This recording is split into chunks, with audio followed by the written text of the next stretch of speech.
May we continue with what we were talking about yesterday evening. I'm afraid that noise has been going on all day. You have to put up with it. Apropos of that so-called music,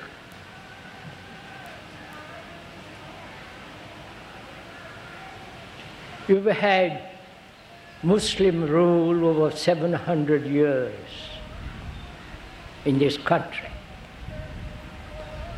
They didn't make any dent on the Hindu mind. Then you have had 150 years of British rule. Perhaps they made a little dent on the mind of the Hindu mind. Since you have had freedom for the last nearly 40 years, you have torn everything to pieces.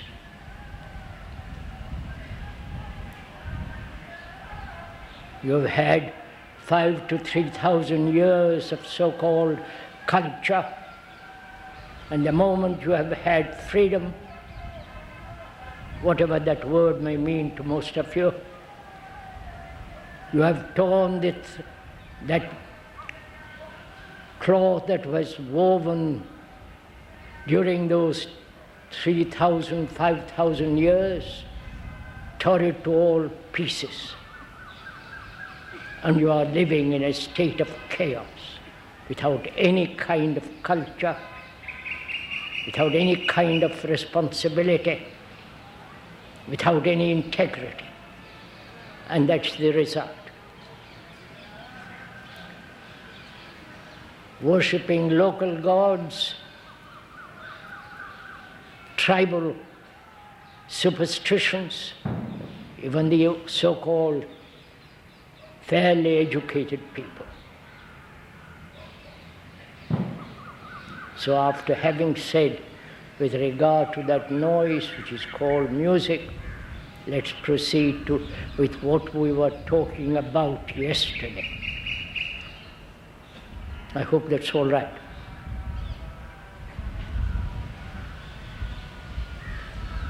Unfortunately,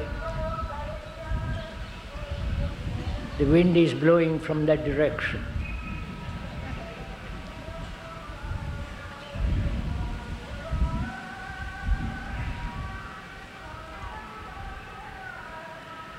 We were talking about yesterday conflict. We were asking whether human beings who have lived on this beautiful earth, with all the vast treasures of this earth, with their mountains, rivers, and lakes, during all these millennia, human beings have lived in perpetual conflict. Not only outwardly with the environment, with nature, but also with each other, and inwardly, so-called spiritually, we have been in constant conflict. From the moment we are born till we die, we are in conflict. And we put up with it. We have become accustomed to it. We tolerate it. We find many reasons why we should live in conflict. Because we think conflict, struggle, ever striving, with progress, or outward progress, or inward achievement towards the highest goal. There are various forms of conflict. the man who is struggling to achieve some result, the man who is in conflict, struggle with nature, trying to conquer it. I'm so sorry what you have reduced this country to. Such a beautiful country India is.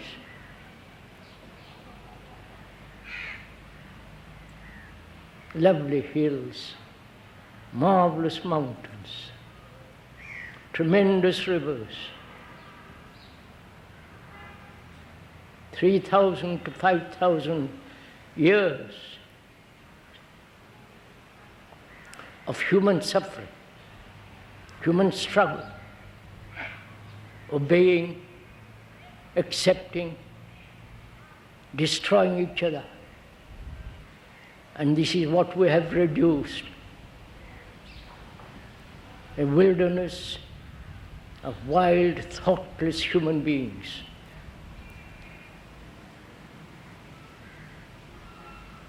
Who do not care for the earth, nor for the lovely things of the earth, nor the beauty of a lake, of a pond, of the swift running river. None of us seem to care. All that we are concerned is with our own little selves, our own little problems. And this, after 3,000 to 5,000 years of so-called culture. I wonder if you realize what you as human beings have done in this country.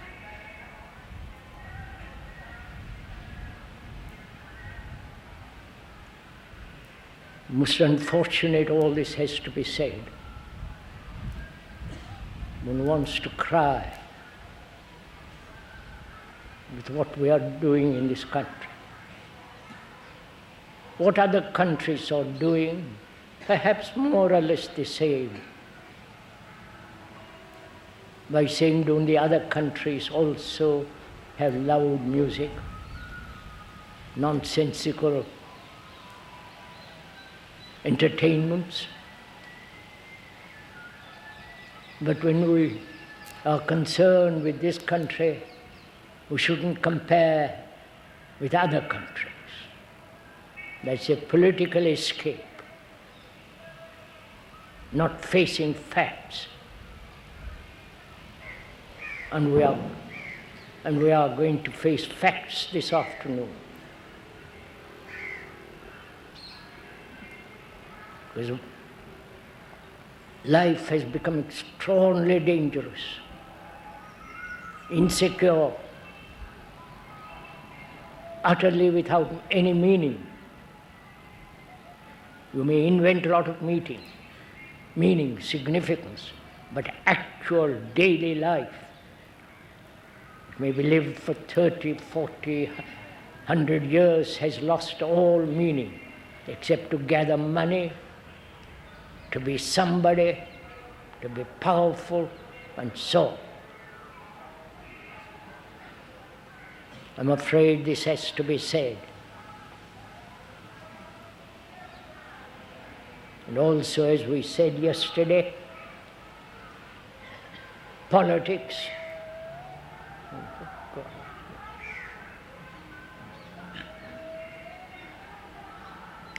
I hope this loudspeaker is loud enough to drown that other noise.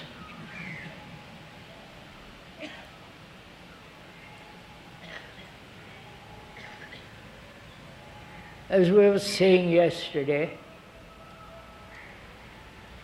no politician or any politics, whether it is left, right, or center, is going to solve any of our problems. Politicians are not interested in solving problems. They're only concerned with themselves and keeping their position. And the gurus and the religions have betrayed man. You have followed the Upanishads, read them rather, the Upanishads, the Brahma Sutras and Bhagavad Gita. And it is the Guru's game to read them aloud to an audience that are supposed to be enlightened, intelligent. So you cannot possibly rely on the politicians, that is government, nor upon the religious scriptures, nor upon any guru whatsoever, because they have made this country what it is now. If one seeks further leadership, they will also lead you up the wrong path. That's what we were saying yesterday afternoon. And as no one can help us, no one. We have to be responsible for ourselves, totally, completely. Responsible for our conduct, for our behavior, for our actions, and all that. And we are going to talk about conflict this afternoon. Whether it is possible to live in a world that's becoming more and more chaotic, more and more insecure and dangerous, whether we can be free of conflict, both outwardly and inwardly. As we said yesterday, this is not a lecture.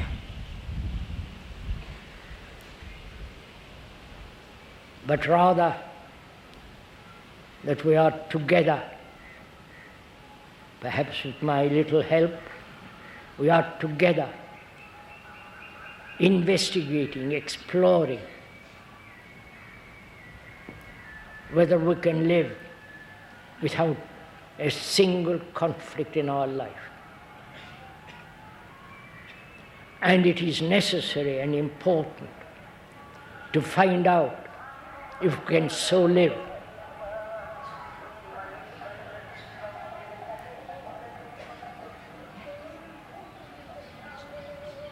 I think the wind will die down.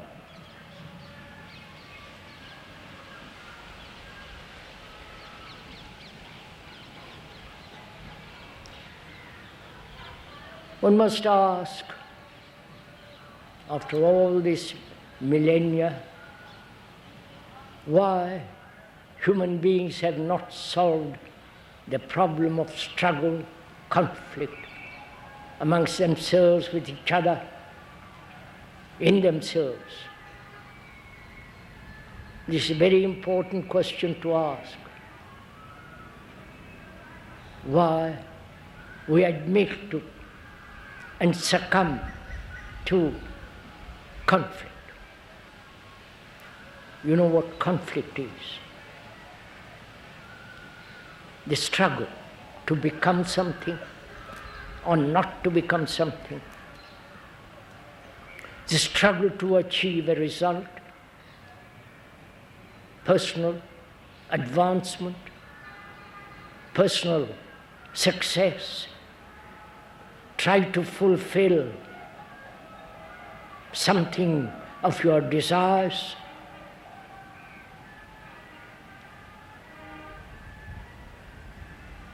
The conflict of war.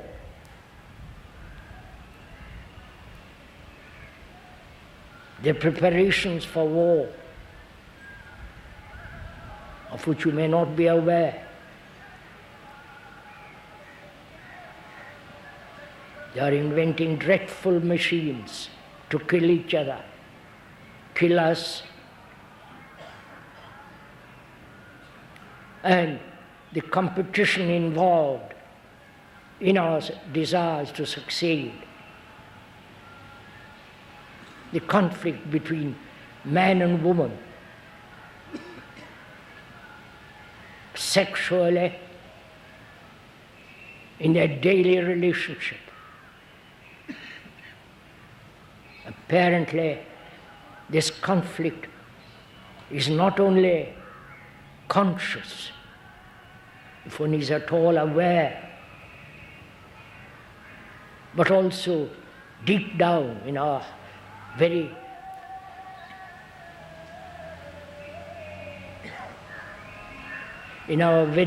recesses of our mind.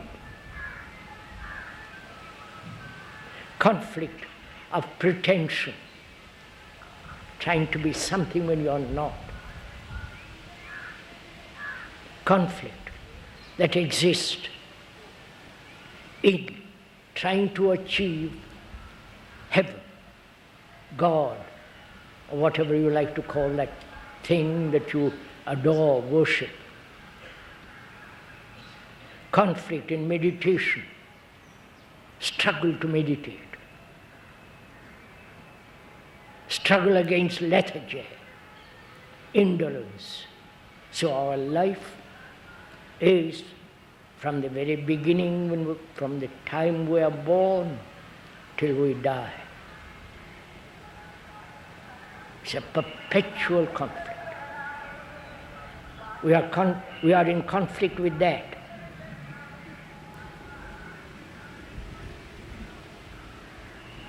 And they don't care whether other human beings suffer to their music, to their noise. It's not music. So we must find out together why man, you, as a human being, representing all the world. We went into that little yesterday. You are the rest of the world.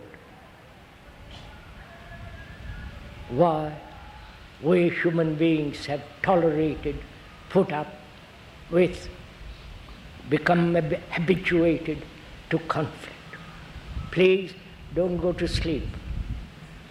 We are thinking over together, most seriously, whether it is possible to completely be free of all conflict.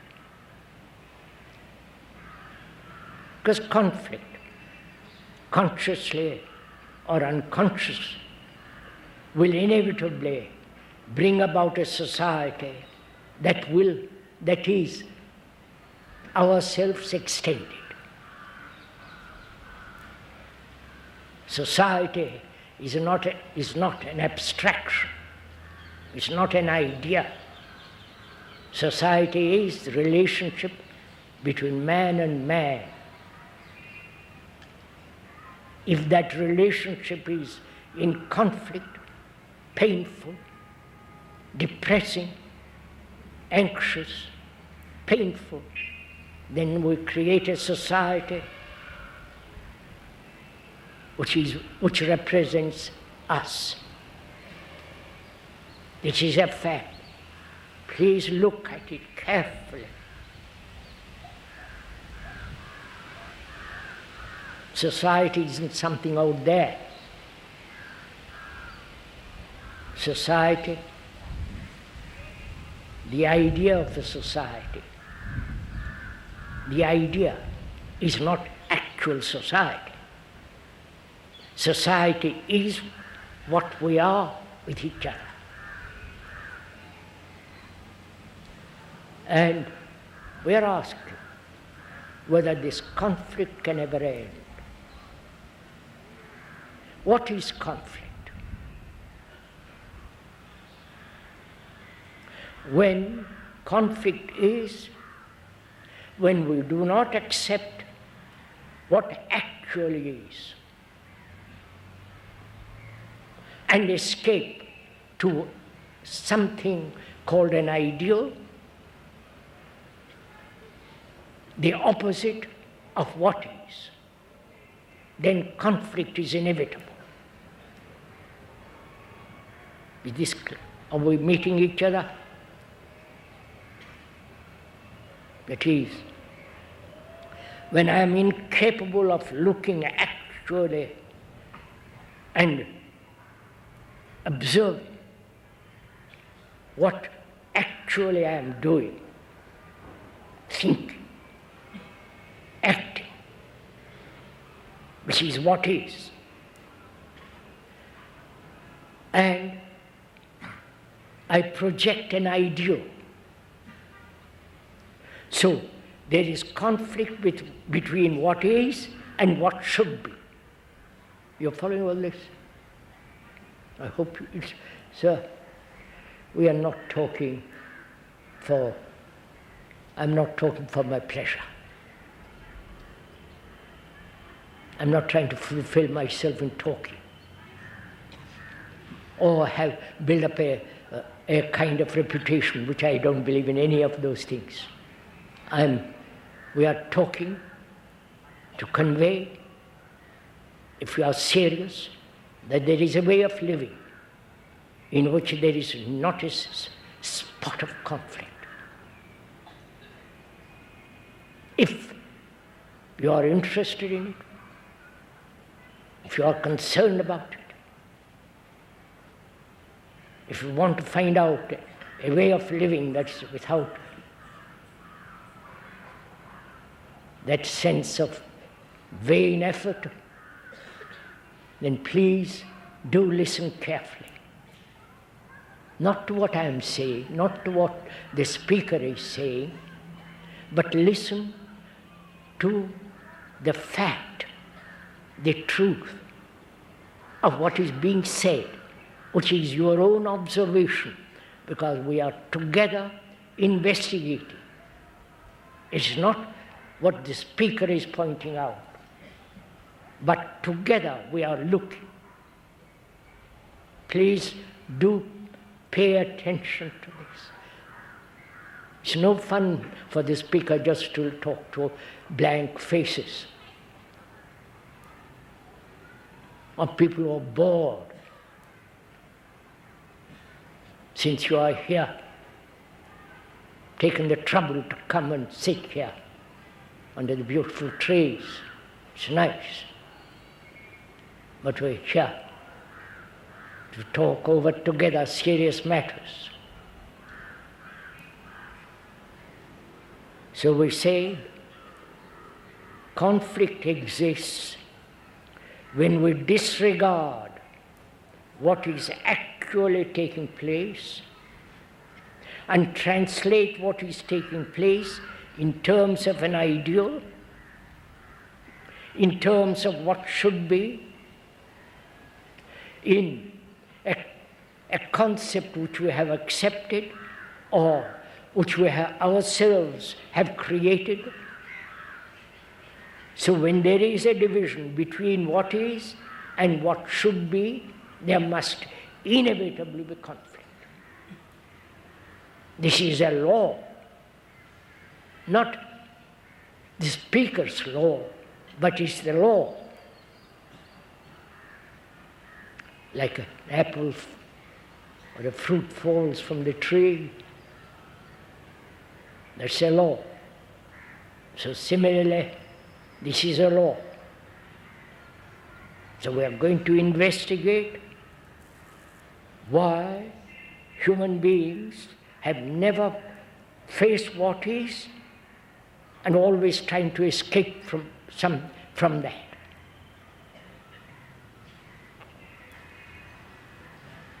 This country has always talked about non-violence. That's right, isn't it? Even the birds agree.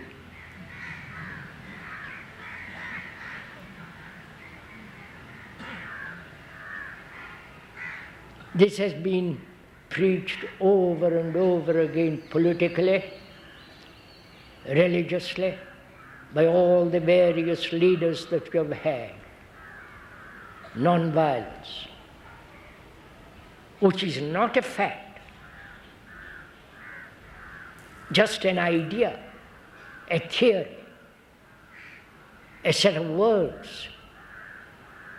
But the actual fact is that you are violent. That's the fact. That's what is. And we are not capable of understanding what is, and that's why we create this nonsense called non-violence. Right? So that becomes a conflict between what is and what should be.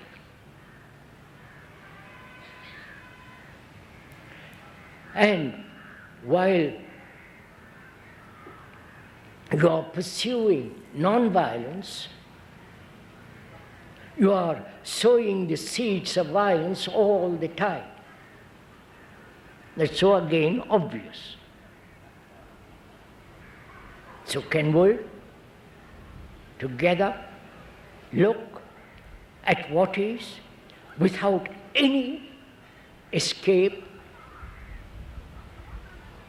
without any ideals, without suppressing or escaping from what is?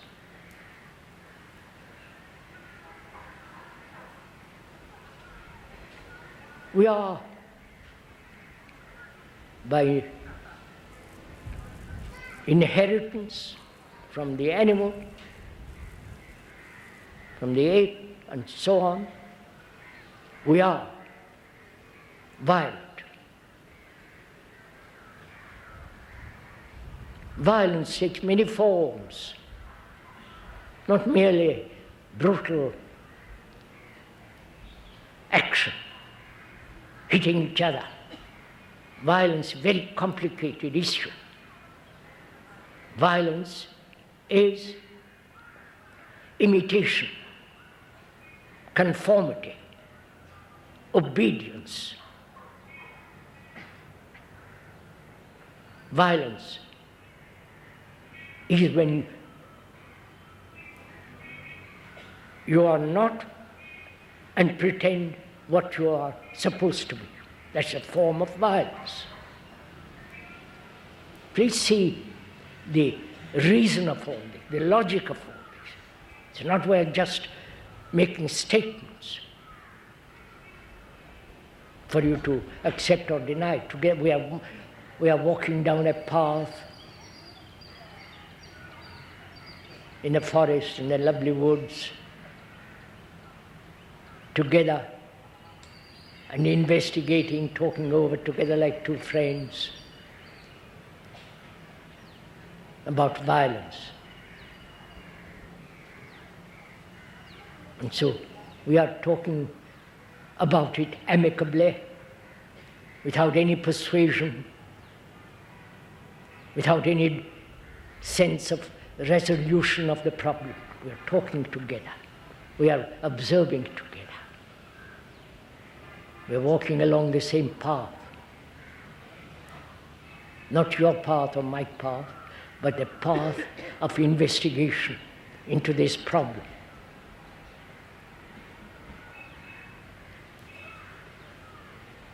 We are violent. That's a fact. We get angry. We conform. We imitate. We follow. We are aggressive. And aggression takes many forms. A polite, gentle aggressiveness with a kid glove, persuading you through affection. That's a form of violence. Compelling you to think along a particular line. That's violence.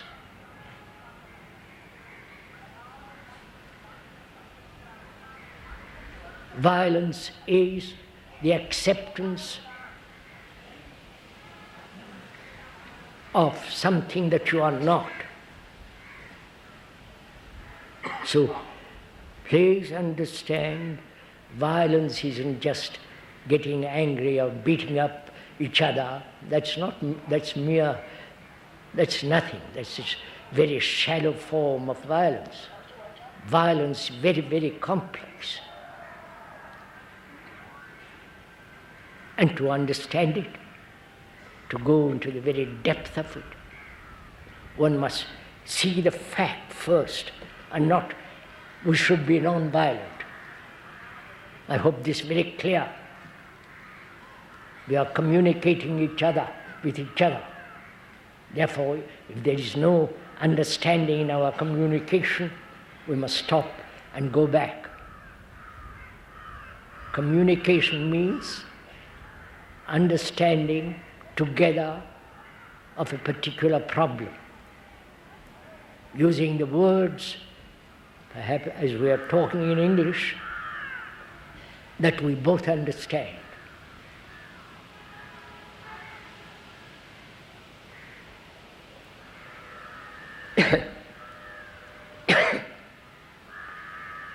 There is only what is, which is violence, and not non-violence. That's a non-fact, not a reality. It's a projection of thought to escape or to accept violence and pretend that we are becoming non-violent. This country has played that game for centuries. So, can we look at violence free from all that, from escape, from ideals, from suppression, but actually observe what violence is?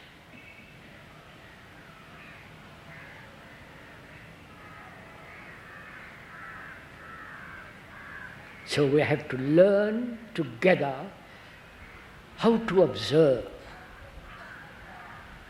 We are not teaching. You are not the speaker's followers. He's not your guru, thank God. But he's merely walking together, investigating. There is no superior or inferior in this investigation. There is no authority in this investigation. But when your mind is crippled with authority as you are, it's very difficult to be free of all that and look at violence. So it's important to understand how to observe.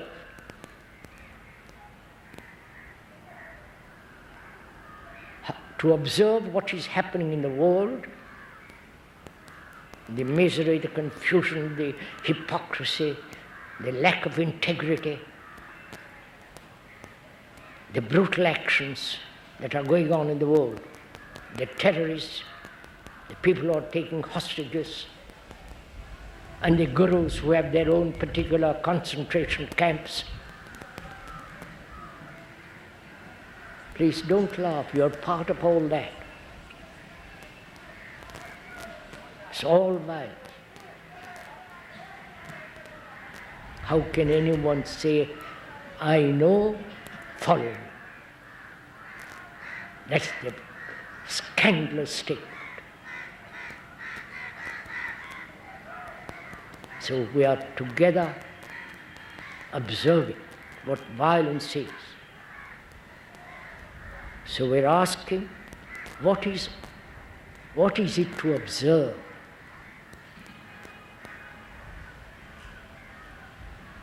What is it to observe the environment around you? The trees, that pond in the corner there, made beautiful within this year. The stars, the new moon, the solitary Venus alone, the evening star by itself, the glory of a sunset. How do you watch it? If you have ever watched at all. You cannot watch, observe, if you are occupied with yourself, with your own problems, with your own ideas, with your own complex thinking. You cannot observe. Right? You cannot observe if you have prejudice.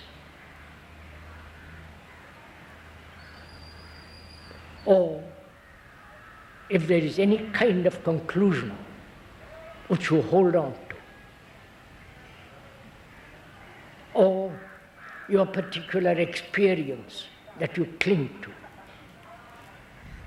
then it's impossible to observe. So, how do you observe a tree, this marvelous thing called a tree, the beauty of the tree? How do you look at it? How do you look at it now as you're sitting there, surrounded by these trees? Have you ever watched them? Have seen their leaves, the flutter on the wind, the beauty of the light on the leaf? Have you ever watched it? Huh?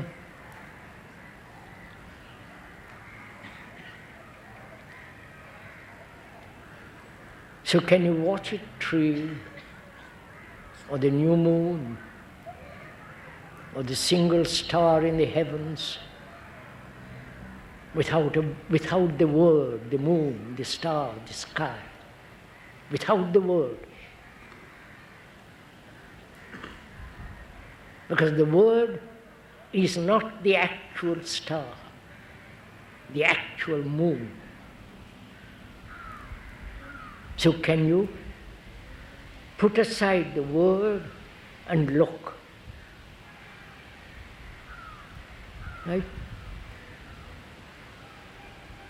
That's outwardly. Can you look at your wife without the word? Without all the remembrance of your relationship, however intimate it has been? Without all that built-up memory of 10 days, or 10 years, or 50 years, can you look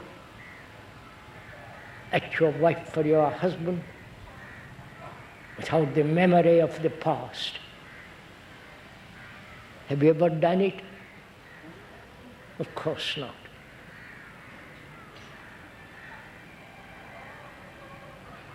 So, will you please let us learn together how to look, how to observe a flower.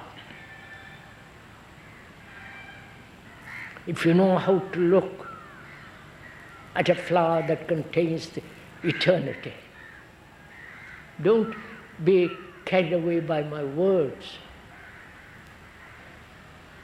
If you know how to look at a star, at the dense forest, then you see in that observation there is space, timeless eternity. So we must together find out how to observe. To observe your wife or your husband without the image which you have created about her or about him. You must begin very close, you understand? You must begin very close in order to go very far. But if you don't begin very close, you can never go very far. If you want to climb the mountain or go to the next village on your foot, the first 2 first steps matter, how you walk, with what grace, with what ease, with what felicity. So we are saying that to go very, very, very far, which is eternity, you must begin very close, which is your relationship with your wife and husband. Can you look, observe with clear eyes your wife or your husband? Without the word, my wife or my husband, my nephew or my son. Without the word, without all the accumulated hurts, without all the remembrance of things past, can you look? Do it now as you are sitting there. Observe.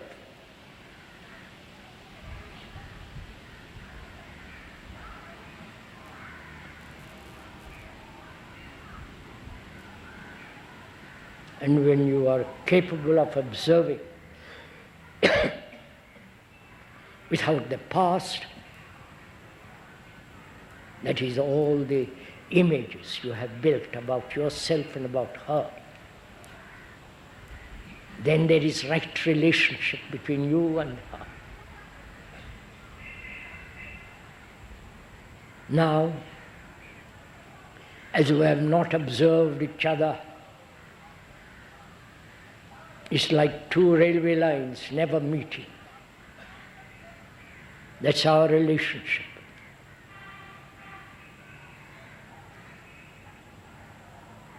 I wonder if you are aware of all this. If you are aware what actually our relationship is.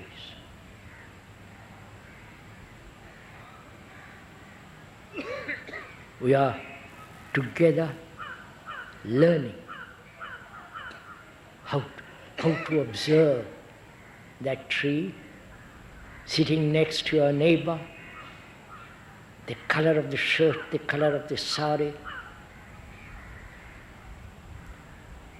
the type of the face. Observe without criticism, without like or dislike, just to observe. Now, when such observation takes place, can you look at your violence? Violence being anger, irritation, conformity, acceptance, getting used to some noise, some dirt, the squalor around your houses. Can you look at all that?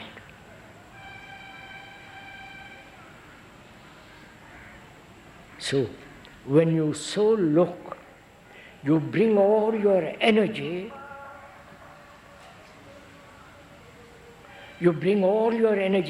to observe.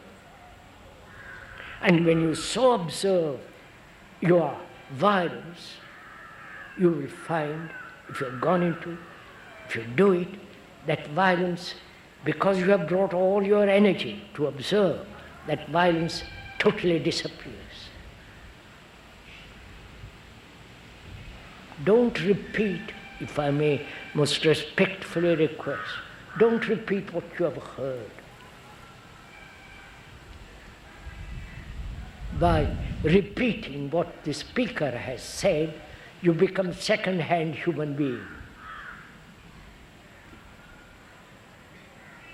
By repeating what the Upanishads, the Brahma Sutras, and all the printed books, you have made yourself second-hand human beings. You don't seem to mind, do you? You're not even ashamed of it. You just accept it. That acceptance is part of this complex problem of violence. So we are saying that it is possible to live without conflict when there is no duality. There is no duality. Now, not when you reach a certain state of consciousness. There is no actual duality. There is only what is. You understand? Duality exists only when you deny or try to escape from what is into what is not. Is this clear?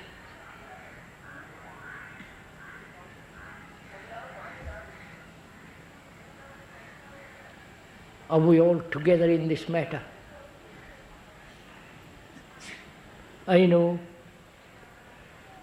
your philosophy, Vedanta, all that stuff, I don't know anything about it, but people have talked to me a great deal about all these matters, pundits, scholars, and ordinary people. They live in duality, right? Not physical duality. There is man, woman, tall, short, light skin, dark skin, all that. That's not duality. But the idea that conflict is necessary because we live in duality, and therefore those who are free from the opposite are the enlightened people. You invent a philosophy around that. And you read about it, accept it, read all the commentaries, and you are stuck where you are. Whereas the speaker is saying there is no duality, actually. Not when you reach spiritual heights. You will never reach spiritual heights if you have dualities. Now, not in some future reincarnation or at the end of your life.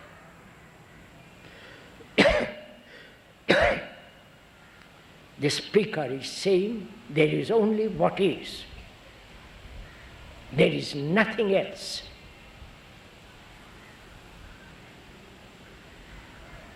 What is the only fact. Its opposite is non-fact. It has no reality. I hope this is very clear. Even logically, with reason. If you are exercising your reason, your capacity to think logically, what is more important to understand than what should be.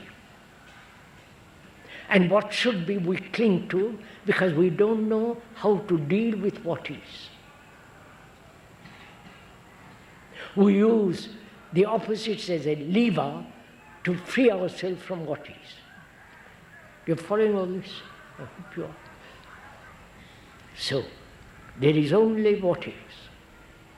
And therefore there is no duality. There is no opposite.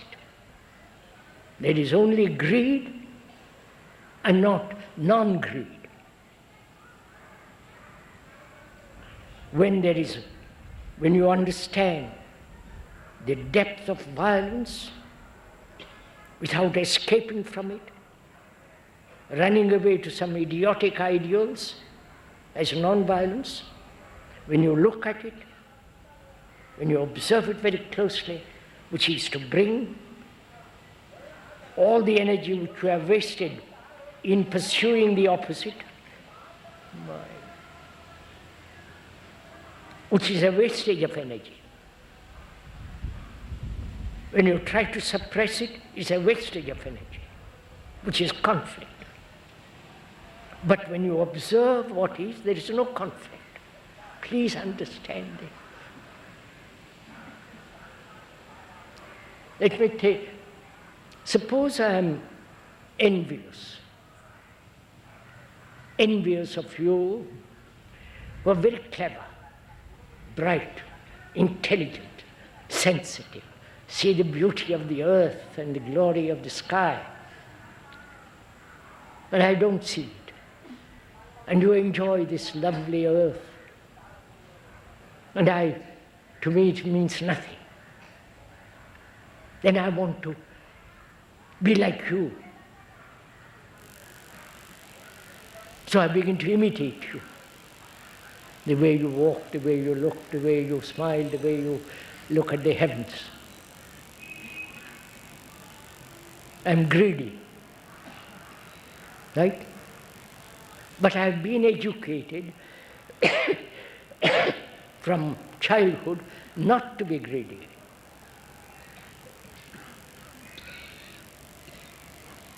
The not is the opposite of what I am. I've been educated, conditioned. All the books have said there is duality. Oh, some books or some, that's not important. Books have said it. And I've accepted it. And it's very difficult for me to break that conditioning. So I begin to discuss with you cleverly. There is duality. Books have said it. My guru has told me. So my conditioning from childhood prevents the understanding of this very simple fact, which is there is only what is.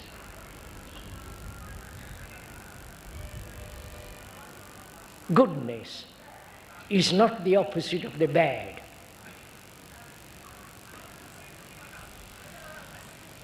If good is born out of the bad, then goodness contains the bad.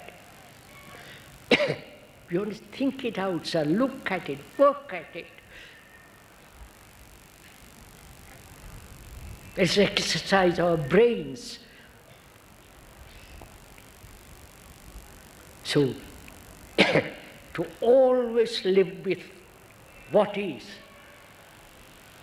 with what actually is going on, outwardly and inwardly.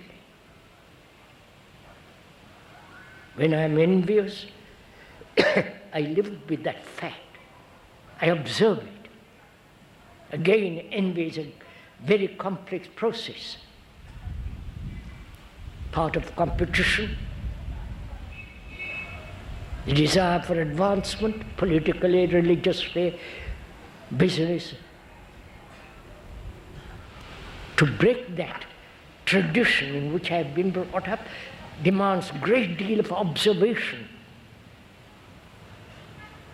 Not run away to the opposite of tradition. Just to observe what tradition is. You understand all this? I hope the speaker is making it all very clear. You're all traditional people.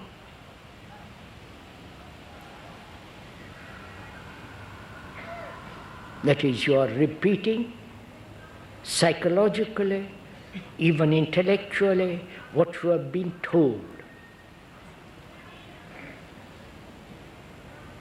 Your whole religion is based on that. And there they are. So, when once you see the fact that there is only what is, and to observe with all the energy that you have that fact, then you will see that fact has no value or importance. It totally is non-existent. You're following this?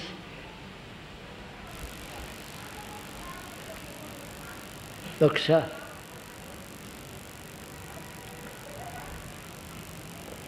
One has been told from childhood to be good. The word good is an old-fashioned word, but it's really a beautiful word. Good means to be correct. Correct in your speech. Correct in your behavior. Not according to an idea of what is correct. Correct means to be precise, actual, not pretentious.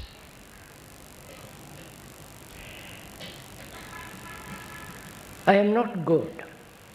Suppose I am not. And my parents, my teacher, my educator says, be good. So I've created a conflict between what I am and what I should be. I don't understand the meaning of that word, because that word again is very, very subtle. Demands a great deal of investigation into that word. Good means also to be completely honest, to have great integrity.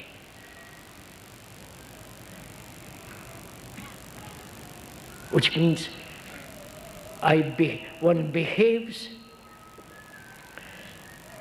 not according to some tradition, fashion, but behaving with the sense of integrity, which has its own intelligence.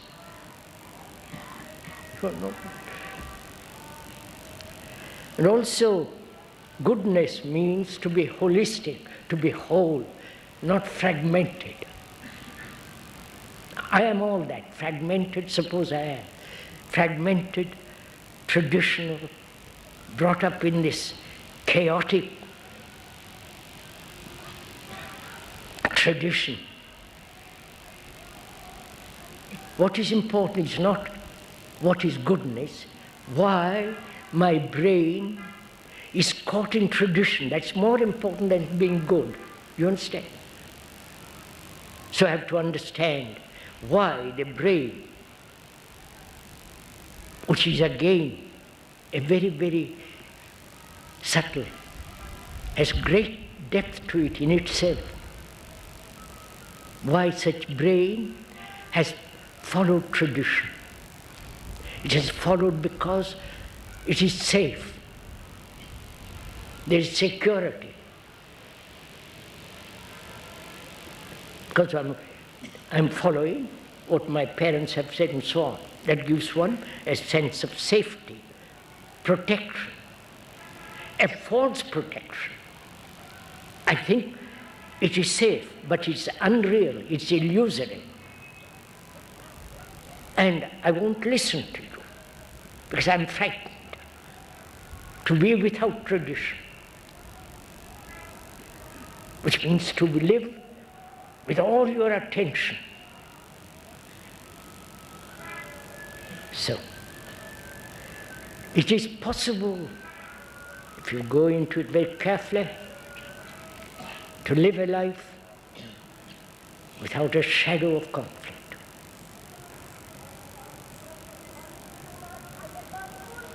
Because those of you who believe in God, I'm sure you all do, don't you?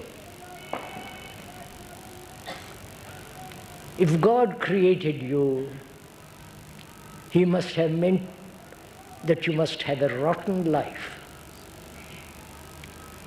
Right?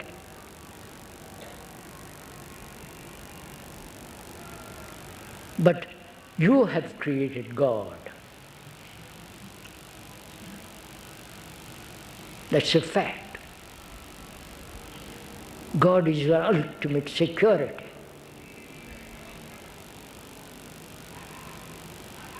And you believe in that. See what thought has done. Created an image of God, and then you worship that God, which is self-worship. You understand? Oh, you people don't.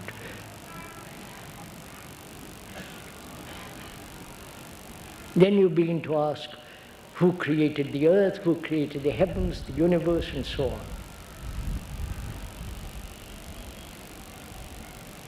So your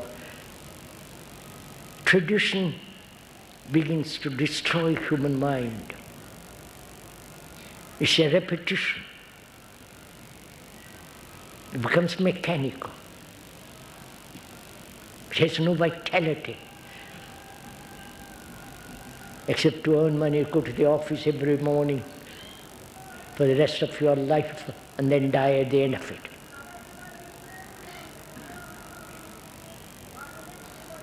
So, it's important to find out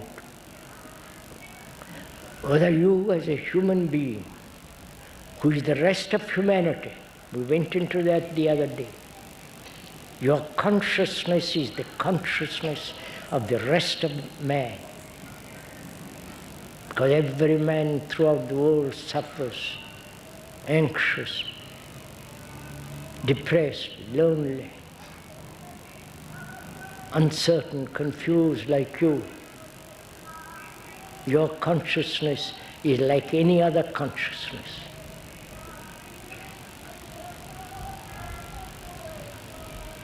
And so, when you live without a single conflict, but only living every day with what is and observing what is, not only out there, but inwardly, then you will create a society that will be without conflict.